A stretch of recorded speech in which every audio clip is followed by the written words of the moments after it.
I was there at the beginning, inside the Clinton machine. I saw it all happen, from the corrupt to the absolutely corrupt. And that's when I thought about my father, who was dying of lung cancer, and what he would do if he knew the man I'd become. And then I thought about my daughter. What if the cocaine they were bringing in was to end up getting used by her? I hit my knees that day and asked God to forgive me. I wasn't a good person. I worked in special operations, Central America, South America. I did a lot of bad things. But I hit the bottom that day and said I was going to make up for it. And now, I just want to see these criminals brought to justice and get their just due. Not made president, but put where they belong, in jail.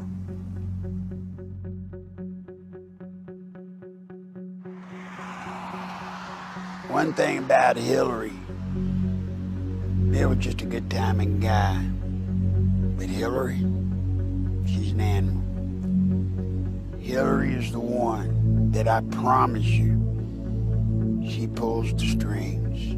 She pulled them in Arkansas. She pulled them in the White House when she was there as the First Lady. And my God, if she gets to be president, what you see out here now is going to change. We thought it changed with Obama. There's nothing compared to what's going to happen with Hillary.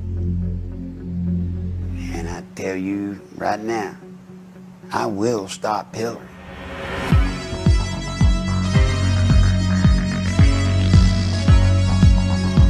We've gone further than anybody we know of, and that's all we're going to say. And people can ask us 100 different ways, from 100 different directions. And we're just going to leave the ultimate decision up to the American people. I really just want everybody to take a deep breath and relax and just, sit back, because here they come again. We're going to have to just ride through this, as we have so many of these other false accusations. Let me get the air clear about this. The email scandal, I believe, was brought out by the Clintons. Now, I would be pleased to talk more about this important matter, but I know there have been questions about my email, so I want to address that directly, and then I will take a few questions from you. You see, we knew running for election, you never want to run as the anointed one. You always want to run as the underdog. Now, it's kind of hard when you're building Hillary Clinton with all the hoopla and who they are now. How do you get to be the underdog? If you look at the email scandal, where did the email scandal come from? The New York Times. The New York Times has never been anything but a PR firm for the Clintons. Even if they had it, there's no way the New York Times would have broke a story about Hillary that could do damage to her. But look what she's done.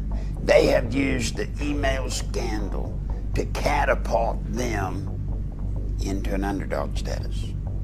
Now, as we get closer to the election, when you get through the primary and you get into the general election, I can tell you, New York Times, read my lips. Go ahead and write the article. It's probably already written.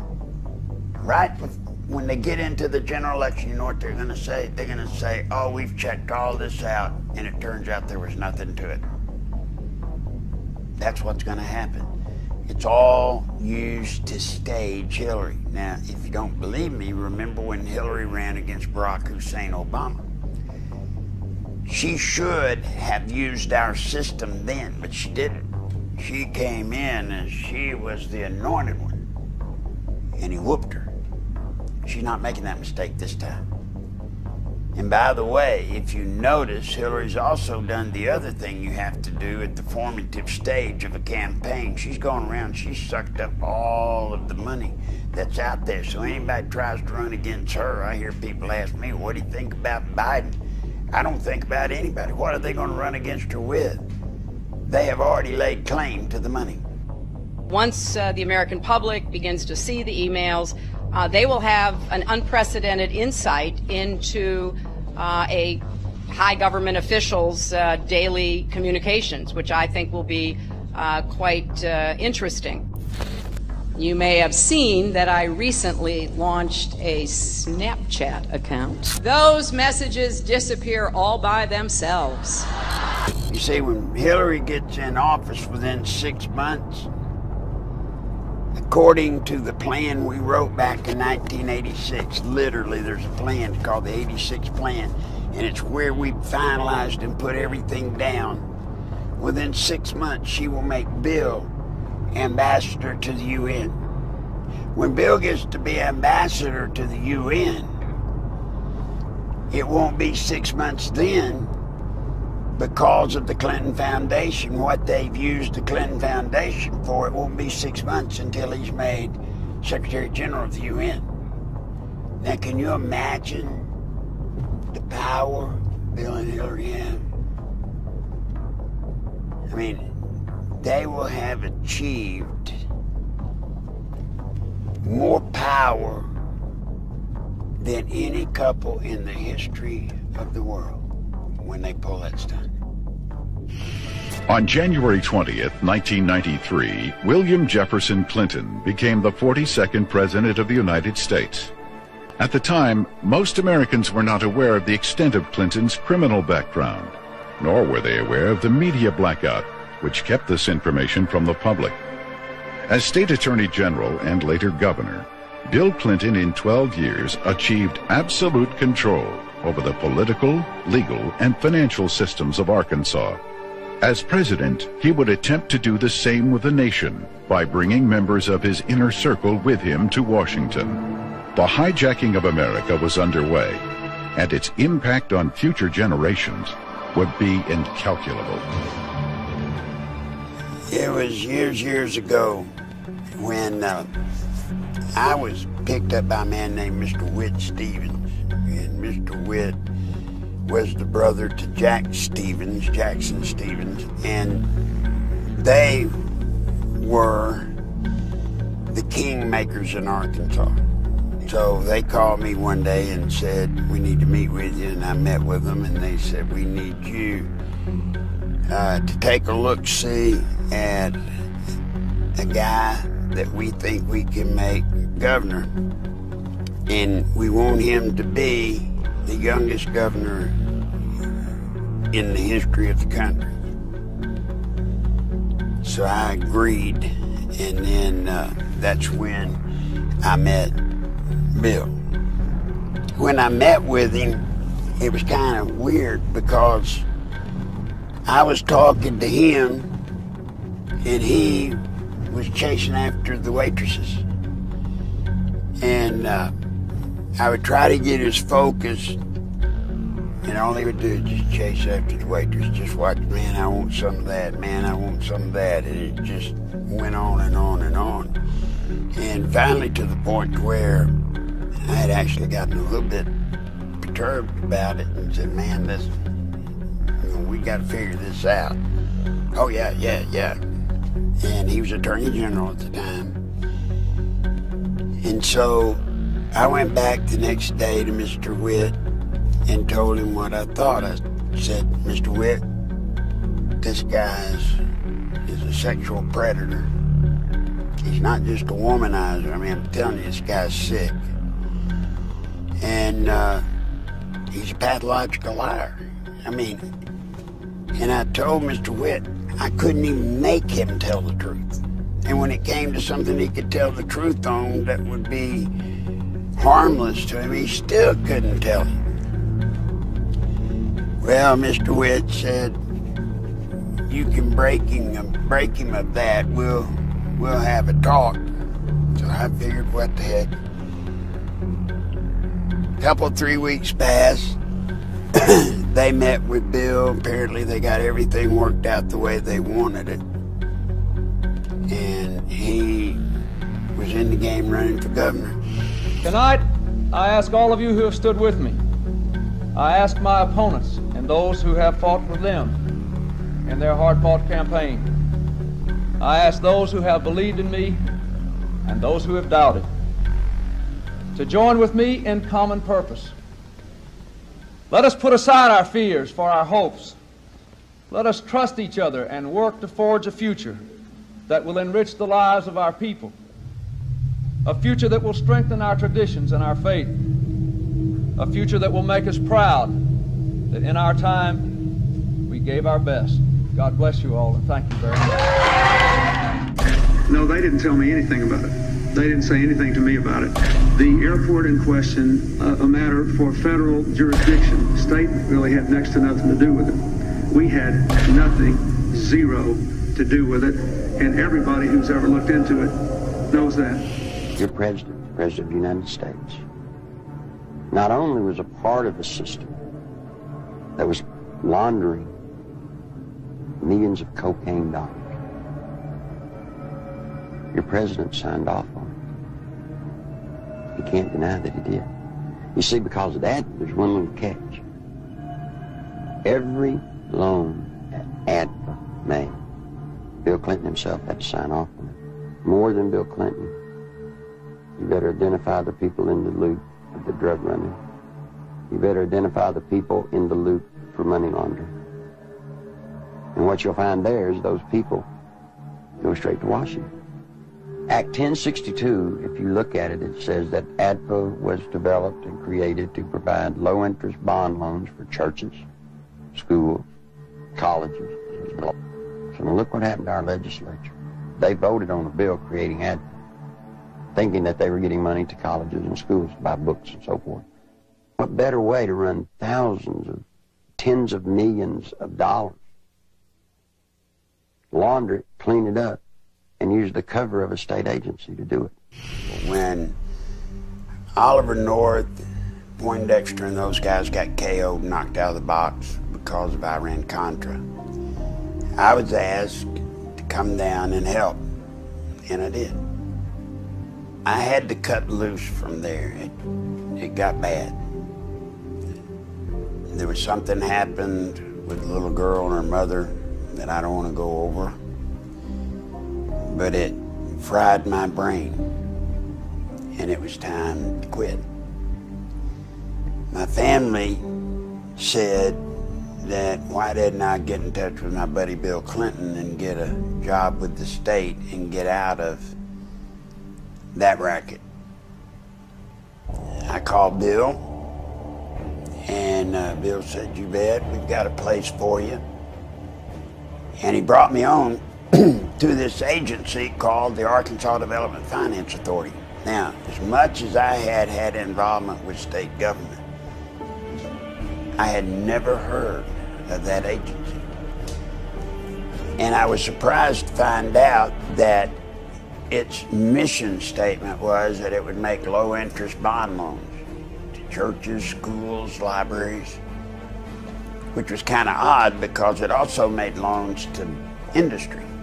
Well, the problem with that was we already had an Arkansas Industrial Development Commission, and it was duplicating the work. What I found after about a couple of weeks of being there is it was strictly there for friends of Bill. We didn't loan money to churches. We didn't make low-interest bond loans to schools. We made low-interest bond loans to friends of Bill.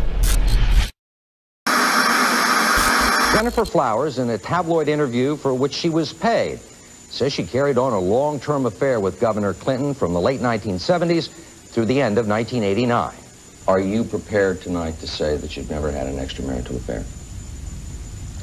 I'm not prepared tonight to say that any married couple should ever discuss that with anyone but themselves. Quapaw Towers is the place where Jennifer Flowers had an apartment. Anybody in power in Arkansas knew Bill with his girlfriends and all that, but nobody would dare talk about it. I filed a lawsuit, and I brought them out. I named them. One of the women was Gennifer Flowers.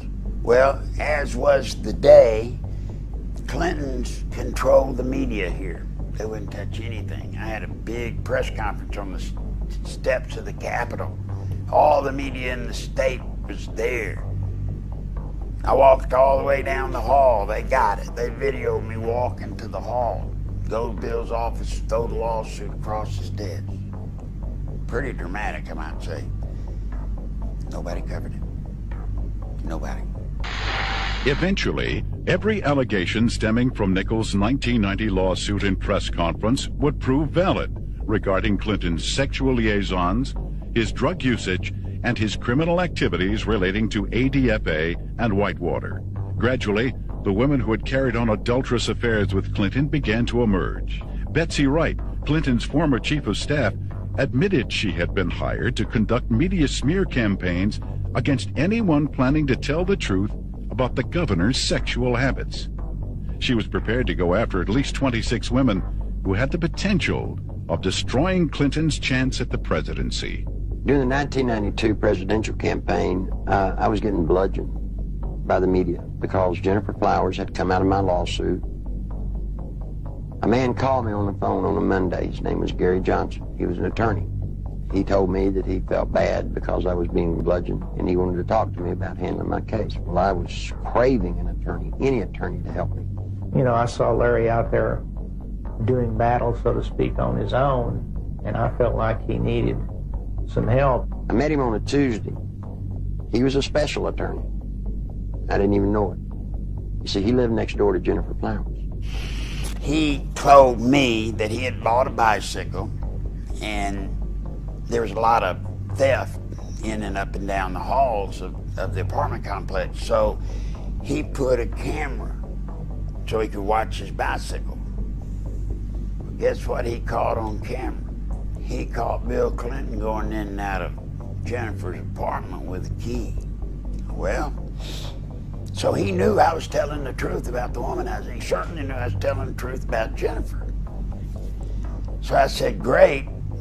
I said, you can get on board, but I warned him. I said, Gary, you got to be careful. He said, oh, nothing's going to happen to me. I'm not scared of it. There was a Friday that we were supposed to meet, and I called. He didn't answer. Well, I called his office all day. He didn't answer. His office hadn't heard from him. That Saturday, we went to his apartment and found him. He had been bludgeoned. He had been beat horribly, and he had literally been left for dead. What was significant about the beating he took, the licks that he took were specific. For example, they hit him in just such a way, military hand-to-hand, hit him in such a way that they ruptured his spleen. They did all kinds of things that would kill you. We found him, got him to the hospital. He made it. But to this day, to my knowledge, he's still just half insane. It scared him so bad that for a while, I don't know if he still is, but for a while, he literally was in a mental institution. It scared him so bad. So that's the importance of Quapaw Towers. That's where it all began. Now, what's the story nobody really knows? You know, guys, when Bill Clinton was in that first race, when I did Gennifer Flowers, Bill was running like 7th or 8th. I mean, he couldn't get any traction whatsoever. When Gennifer's story broke, in all the frenzy about that, he jumped up to number 2. So in a way, my trying to get him backfired in my face. And instead of getting him, I elevated him, and the rest is history.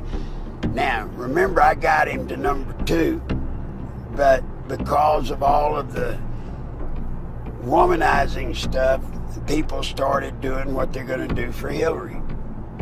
You see, they're playing this right. Hillary's not saying anything about it. She's letting her numbers go down, because if you're going to win, you got to run. If you're at Clinton and you want to win, you've got to run from a position of being an underdog, because everybody loves an underdog, right? Well, how, if you're at Clinton, do you get to be an underdog when you've got somebody like Bernie Sanders running against you? I mean, it just doesn't compute, right? Socialist, I mean, there's no way. But now I think you'll understand why this Benghazi stuff was released by New York Times. Do you get it?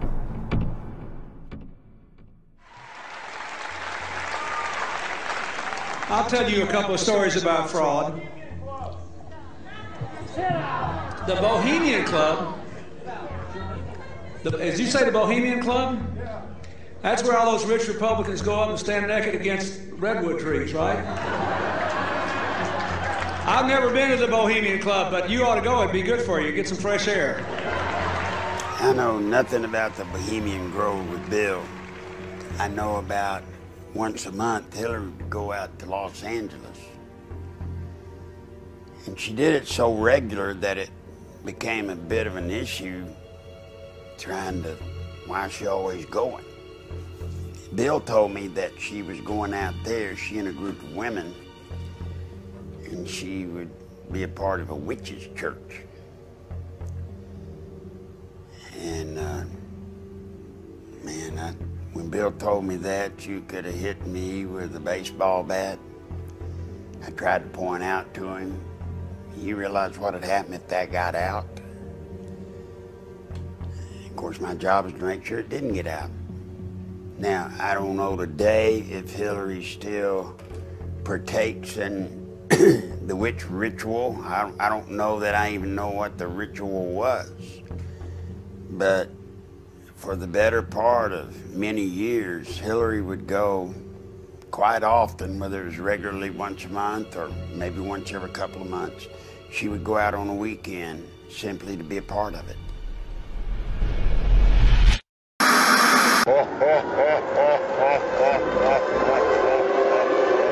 The great story here, for anybody willing to find it and write about it and explain it, is this vast right-wing conspiracy that has been conspiring against my husband since the day he announced for president. You know, it's so sad that when something tragic happens, that people, maybe out of a desperate attempt to make sense of the world, try to create conspiracies and, you know, act paranoid and all that.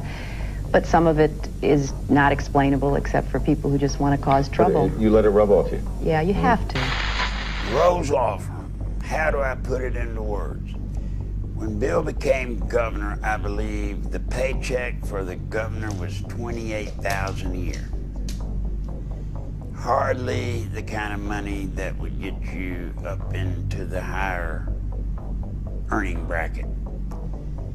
Hillary went to the Rose Law Firm. She, Webb Hubbell, Vince Foster, they went there because that gave Hillary, once again, it gave her a vehicle that she could use.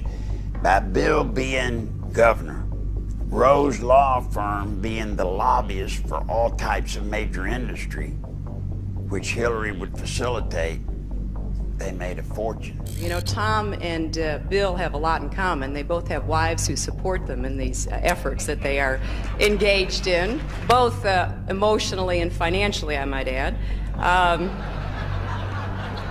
The money went to Hillary, not to Bill. So when you try to check out Bill and say, well, gosh, he made a fortune when he was governor, certainly made more than $20-something thousand. That's how they did it. They did it through Hillary, and the Rose Law Firm got them everything they wanted. The people we are fighting today, we funded 20 years ago. We came, we saw, he died. Genetically modified sounds Frankensteinish. Drought resistance sounds really something you want. We cannot let a minority of people, and that's what it is. It is a minority of people hold a viewpoint that terrorizes the majority of people. We are in an information war, and we are losing that war. It's no secret that we're going up against some pretty powerful forces that will do and spend whatever it takes to advance a very different vision for America. The best way to stop Hillary, let me tell you, there's only one way to stop Hillary. You know, it's not going to be Benghazi. It's not going to be the email scandal. I don't think that'll hurt her. The information I've got that has to do with Vince Foster will carry the day in the end. If Hillary is to be stopped at all, that's what's got to do it. That's why they consider me such a threat. Remember, Bill said it, that, you know, some reporter asked him who was the worst enemy of the Clintons. He said Larry Nichols, in so many words and stuff. There's a reason he says that, because I'm holding the actual files. From the outset, the investigation into the death of Vince Foster has been marred by controversy. At Bill Clinton and Attorney General Janet Reno's insistence, responsibility for the investigation was turned over to the Park Police, even though Foster's death fell within the jurisdiction of the FBI. Not until his death had sufficiently developed into a full-fledged scandal 7 months later would the FBI be allowed in. The results of the FBI's investigation, along with the findings of the Park Police and coroner, were incorporated into a report issued by Special Counsel Robert Fisk. The report, released June 30th, 1994, confirmed suicide as the cause of death. However, a careful examination of key pieces of evidence taken directly from the report itself indicate a number of alarming contradictions inconsistent with the report's own conclusion that Foster took his life. The official coroner's report depicts a large gaping 1-inch exit wound located 3 inches below the crown of Foster's head. According to Fisk, the area surrounding the body at the park was meticulously searched to a depth of 18 inches, but no brain tissue or skull fragments were found. An FBI analysis found none of Foster's fingerprints on the gun, despite the fact the gun was found in Foster's hand. However, the FBI did make one extraordinary discovery. One latent fingerprint was visible on the underside of the right pistol grip, approximately 2 inches from the base of the grip. This print did not belong to Foster. No attempt was made to determine the identity of the person whose print was found on the gun's hand grip. There's another story that you have, which is the Secret Service memo. Now, that's where the Park Police officially notified the White House Secret Service that they had found the body of Vincent Foster. And that version, they say they found him in his car in the parking lot of Fort Marcy Park. And it went so far as to say a .38 caliber revolver was found in the car with him. It went into detail saying that there was a 6-pack of Bartle and James wine coolers in the front seat. One that had been opened and he drank it, the others hadn't been opened. It said his briefcase was in the back seat. It's in detail. That story, she can't run away from it. I know people say, well, good God, Larry, that's Vince Foster, that's old news. No, that's a death. Statute of limitations does not exist for that case. I'm not saying Bill and Hillary killed him. I'm not saying they had him killed. I don't know. I truly do not know. But what I do know is they moved that body. They moved his body. Then you have to ask why.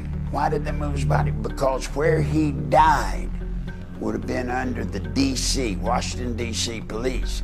And had that have been discovered, something would have come out.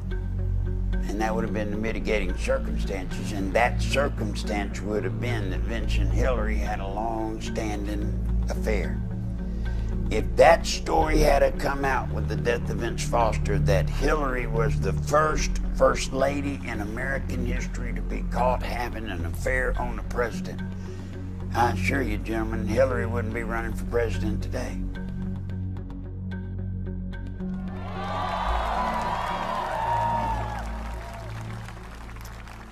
That is why I am running for President of the United States.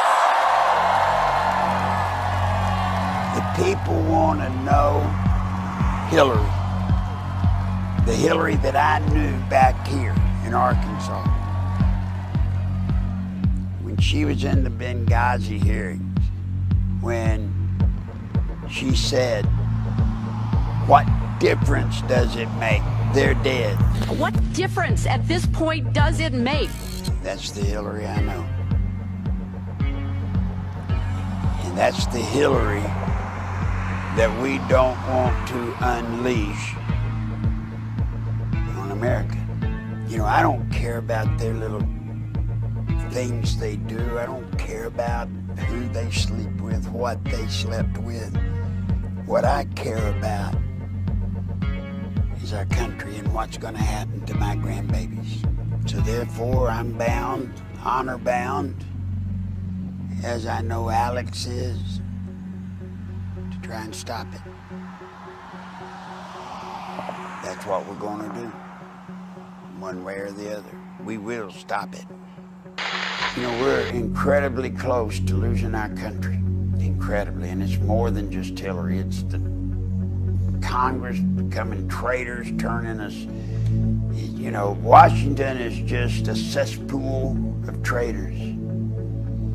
That's why I have a plan that I plan to introduce, and basically the short version of it, states' rights. Washington has no power at all. It ain't got the power to do any of the stuff it's doing unless we, through our states, exceed that power to them. Where I stand, where you stand, that's the ground you protect, right there. Don't let Washington come get it. Don't let Washington come get it. You take care of it. It's right there in front of you. Say, "This is mine," and you can't take it. If we do that, we'll be all right. If we don't, generations to come will never see what we've had. Never.